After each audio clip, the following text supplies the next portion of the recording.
Archéologie. Sensationnelle découverte dans la plaine d'Alsace réalisée par une équipe de paléontologues locales avec la découverte de l'homme de Cronenbourg.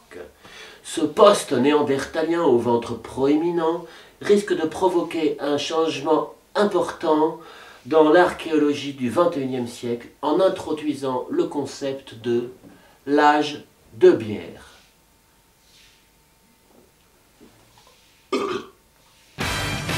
Industrie.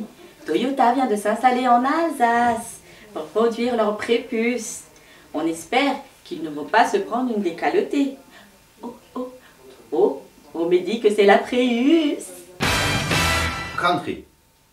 Un intégriste alsacien s'est trémolé Halla Choucroute devant le Parlement européen en criant Alsace Wagpach! Alsace Wagpach! Dernière minute, une jeune Alsacienne écope d'une amende de 22 € pour conduire dans des conditions non aisées. Elle avait en effet le visage entièrement recouvert d'une flamencabe, cette tenue traditionnelle que d'aucuns n'hésitent à qualifier déjà de cheese burqa. Notre ministre de l'Intérieur a fait expulser tous les participants à la manifestation de soutien, ajoutant « Les Alsaciens, quand il y en a un, ça va. C'est quand il y en a plusieurs qu'il y a des problèmes. » People. La sulfureuse amie Esther Wanahouse, qui devait se produire hier à la salle de fête de bar, a une nouvelle fois laissé ses fans sur le carreau.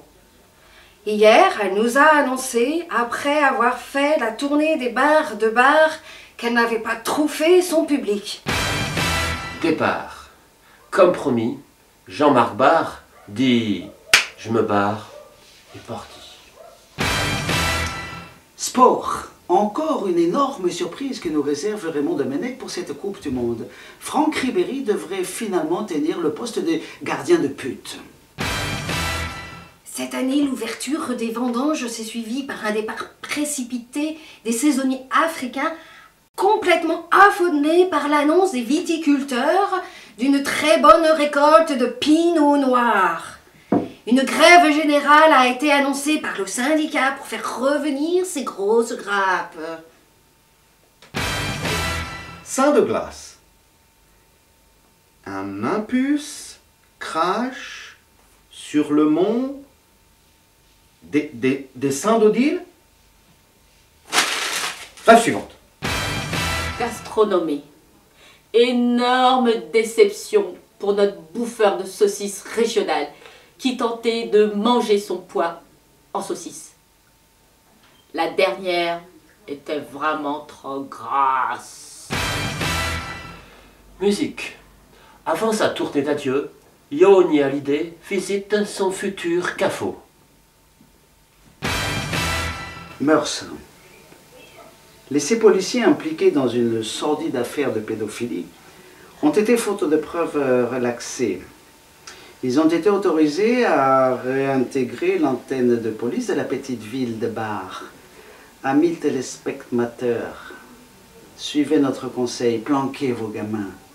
Les cicognes sont de retour. Pretzel. L'ex-président George Bush.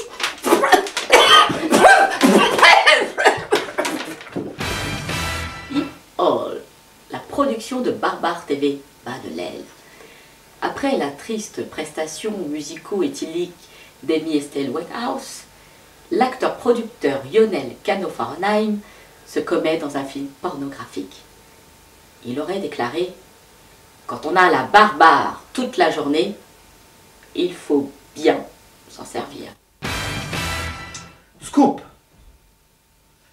Malgré un pic d'audience aujourd'hui, la chaîne Barbare TV a le regret de vous annoncer la fin définitive de ces programmes dès ce soir. Au revoir.